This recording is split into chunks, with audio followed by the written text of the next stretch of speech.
refrigerated trailers back into the dock, carrying pallets of chilled or frozen turkey, and the clock starts immediately because roast.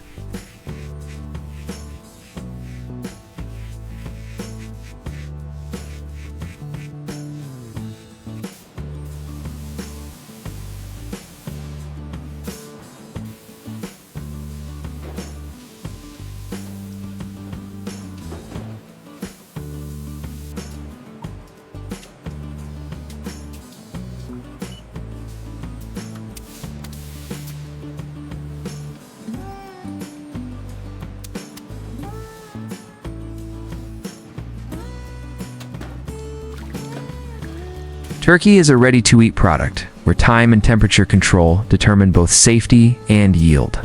Each load is logged by lot number, farm origin, and kill date, then verified with probe thermometers and data loggers, because incoming meat temperature sets the baseline for the entire HACCP plan. If the plant receives frozen whole birds or parts, the first high-risk bottleneck is thawing, and factories avoid uncontrolled warm thawing at all costs. Industrial thaw rooms use forced air circulation at tightly controlled temperatures, often just above freezing, with humidity control to prevent surface drying while keeping the meat out of the bacterial growth danger zone. The goal is uniform internal temperature because uneven thaw creates a soft exterior and a frozen core, and that mismatch causes injection needles to misfire. Uneven brine distribution, and inconsistent cook lethality. Once tempered, turkeys move to trim and prep, where stainless conveyors, automatic portioning, and yield tracking scales turn a biological product into a repeatable input. If the end product is roast turkey breast for deli slicing, the line separates and trims breast lobes to a target fat and skin level, because fat thickness changes heat transfer during roasting and shifts final moisture. If the product is whole roasted birds, the factory focuses on consistent bird weight classes. Since a 12-pound turkey and an 18-pound turkey cannot share the same cook curve without overcooking one of them. Before seasoning ever touches the meat, the plant safety system is already working. Antimicrobial rinses, controlled airflow, and strict zoning keep raw areas physically separated from cooked areas. Doors are interlocked. Employee traffic is one-directional. And even forklifts are dedicated by zone to prevent cross-contamination. This separation matters more in turkey than in many other meats because the finished product is often eaten without further cooking. So the plant must assume there is no second chance. Kill step after packaging. The transformation from raw turkey to juicy roast turkey starts with brine formulation. And at scale, this is chemistry and metering, not hand mixing. Brine tanks are jacketed stainless vessels with high shear mixers that dissolve salt, sugar, and functional ingredients like phosphates, carrageenan, or starches depending on label requirements. Flow meters, conductivity sensors, and inline refractometers verify concentration because a small swing in salt percentage changes protein extraction, water binding, and finished texture across thousands of kilograms. Next comes injection. The core yield and consistency technology in modern roast turkey.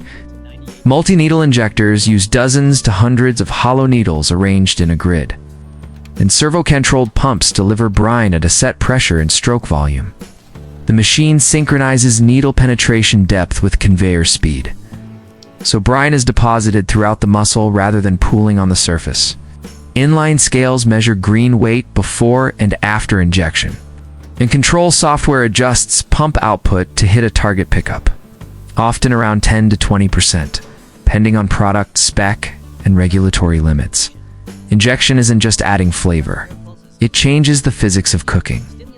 Salt and phosphates raise the meat's water-holding capacity by solubilizing myofibrillar proteins, which helps retain moisture during heating. That protein extraction also creates a natural bind.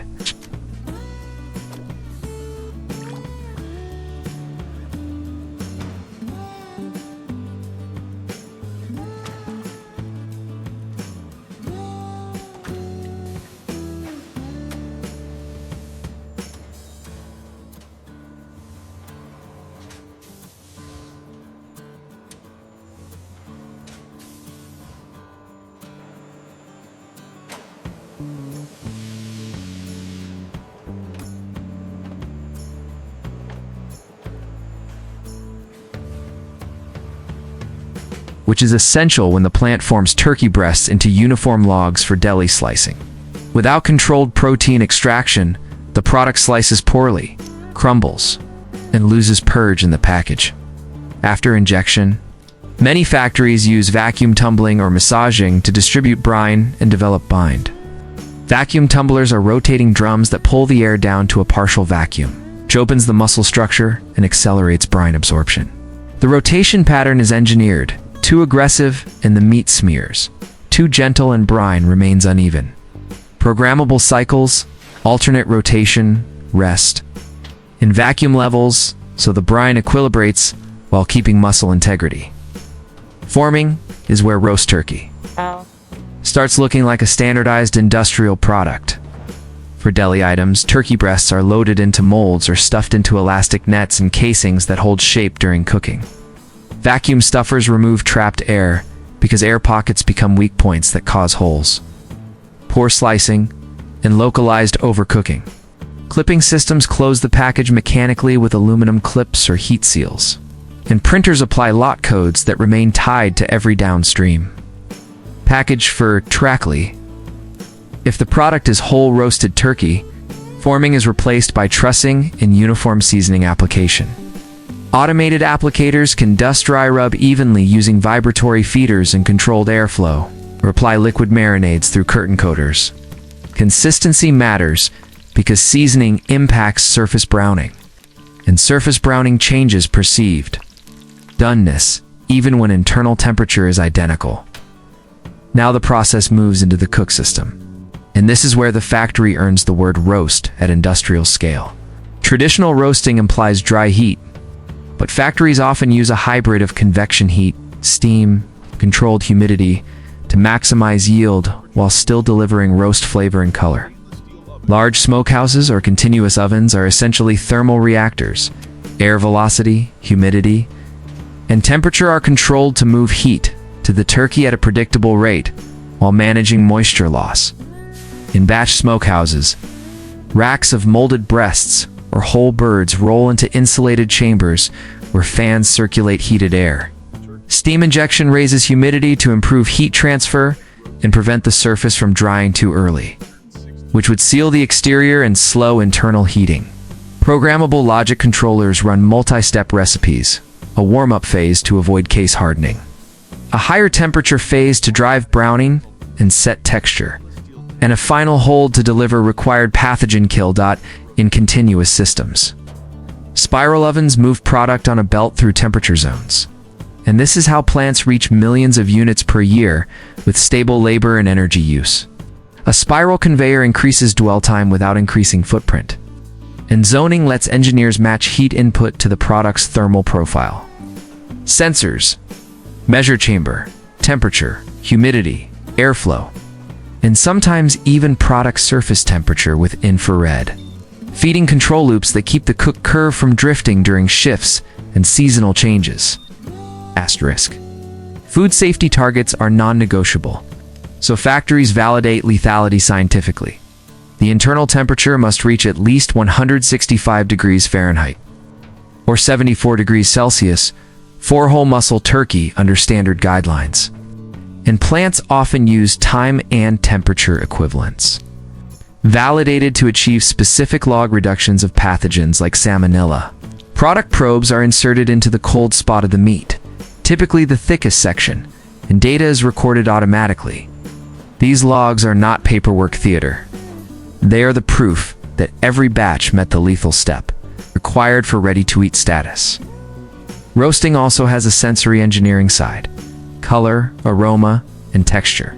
Browning comes from Maillard reactions, which accelerate when the surface dries and temperature rises. But excessive drying causes yield loss and tough outer layers. Humidity control allows the plant to delay surface drying until the internal temperature is climbing efficiently, then reduce humidity to build color near the end. Some operations add natural smoke through wood chips or liquid smoke atomization, using controlled burn rates and airflow to keep flavor consistent and prevent soot deposition. When the cook cycle ends, the product is safe in the core, but it's not safe to handle until it is cooled correctly. Cooling is as engineered as cooking because cooked meat is an ideal growth medium if it lingers warm. Plants use blast chillers, spiral chillers, or chilled water showers depending on packaging style. And they follow strict cooling curves to pass through critical temperature ranges quickly. High velocity, cold air, controlled humidity, and spaced product loading prevent thermal shadowing, where tightly packed items cool slowly in the center of a rack, 4 molded deli breasts. Cooling also sets the final structure. As proteins gel and fats firm, the product becomes slice stable, which means higher slicing speeds and less waste.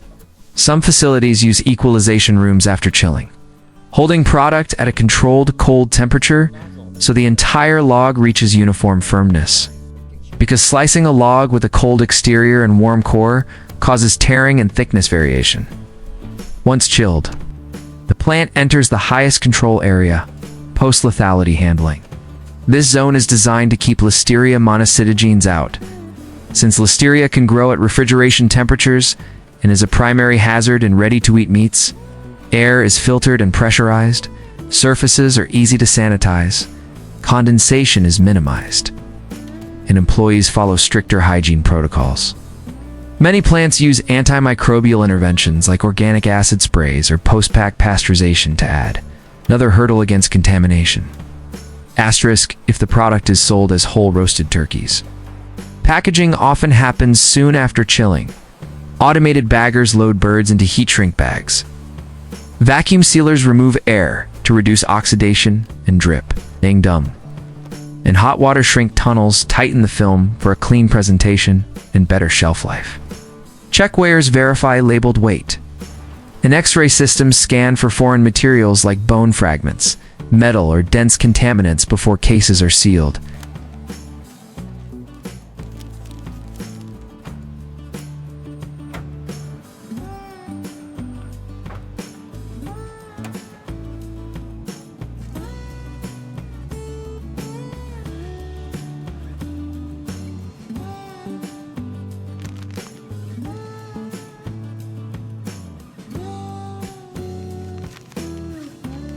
For deli roast turkey, the next step is net removal, casing removal, and sometimes deboning if any bone-in cooking was used. Mechanical denetters peel elastic netting without gouging the surface. And automated peelers remove casings at high speed. Deboning systems range from skilled knife work to guided mechanical separators. The key metric is recoverable lean yield versus trim loss. Every gram matters at scale, so factories track yield by shift, by line, and even by supplier lot to spot upstream variability. Slicing is one of the fastest operations in the building and one of the most precise. High-speed slicers use servo-driven blades and product groupers that advance the log with micrometer level control, producing consistent thickness at hundreds of slices per minute. Thickness control is not just aesthetics. It controls portion weight, package count, and nutritional labeling accuracy. Vision systems detect end pieces and surface defects, automatically diverting irregular sections. So the main packaging line never stops. Portioning and packaging are engineered for shelf life and distribution efficiency. Thermoforming machines form plastic trays from roll stock, deposit slices through robotic pick hand place, and seal with top film. Many plants use modified atmosphere packaging, placing oxygen with nitrogen and carbon dioxide to slow microbial growth and oxidation. Vacuum packaging is common for larger chubs and food service products because it reduces purge and improves slice cohesion during transport. Every package is verified by a chain of inspection devices. Check weighers reject underweight and overweight packs to maintain compliance and cost control. Metal detectors and X-ray units provide redundant foreign object detection, and they're calibrated with test pieces at defined intervals. Print and verify systems confirm that each label matches the correct product. Allergen statement, lot code, and use by date. Because a labeling error can trigger recalls even. When the food is perfectly safe, case packing and palletizing are increasingly automated because repetitive lifting is costly and risky for workers. Robotic case packers collate packages into cartons with consistent orientation to prevent seal damage. Palletizers stack cases in stable patterns optimized for trailer airflow and warehouse racking strength. Stretch wrappers apply film tension profiles that lock pallets without crushing product. And cold chain sensors can ride along to verify that distribution never breaks temperature limits. Behind the visible process is a utility plant built to feed heat, cold water, and compressed air on demand. Boilers generate steam for ovens, sanitation, and sometimes brine heating, while refrigeration systems supply chilled glycol or ammonia-based cooling for chillers in cold rooms. Heat recovery is common. Waste heat from refrigeration compressors can preheat processed water, cutting energy cost per kilogram. Compressed air drives pneumatic valves and packaging machines, so dryers and filtration protect equipment from moisture and oil. Contamination that could cause downtime. Sanitation is its own production cycle, and it's heavily engineered because meat plants fight biofilms, fats, and proteins that cling to equipment. Clean-in-place systems circulate caustic and sanitizer through pipes, injectors, and brine lines, using controlled temperature, concentration, and flow velocity to scrub internal surfaces. Open equipment like conveyors and slicers undergo foam cleaning, rinse, and sanitizing, followed by verification through ATP swabs and microbiological sampling.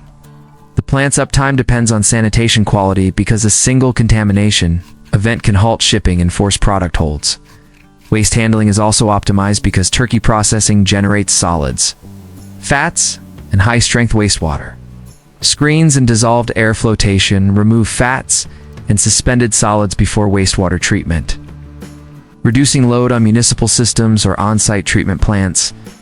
Trim and byproducts can be rendered into animal feed ingredients, and some plants capture cooking vapors through scrubbers. To reduce odors and comply with emissions, limits what makes a roast turkey factory truly high-tech. Is that it? Runs like a data-driven thermal and microbiological control system, not like a kitchen scaled up. Recipes are digital, equipment is sensor-rich, and every critical parameter is recorded. Brine concentration, injection pickup, tumble time, oven humidity, core temperature, cooling rate, packaging atmosphere, and storage temperature. Statistical process control flags drift before it becomes a food safety issue or a yield loss.